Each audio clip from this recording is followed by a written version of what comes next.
Ти умна ли си или да? Как може да ми изсереш тук капан? Сега как ще излеза? Кажи ми, орунгел с орунгел. И втори чак ми изсра. Значи, събори стола, сега и капан плокна отгоре. Направо нямам думи. Виж, че хората тая цяло Пикасо направи. Изправи го, добре.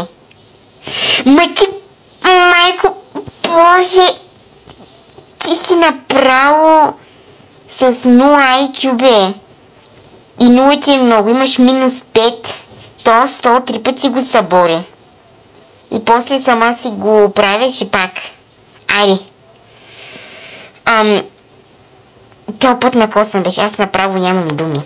Той и аз съм тъпа, ама на тебе ти правя евала. Направо щупи тъпомера днес. Подриска се с тия капани. Хора, нещо много ме напъна. Отивам да осеря кенефа на баба Гърнушка, после тя ще го изчисти. Така, готови сме. A few moments later. Сега ми олекна.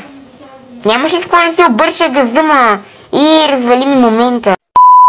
Поне нещо смислено да направим днес, да събудиме и тая от зимен сън. Мале, каква си принцеса, кралица.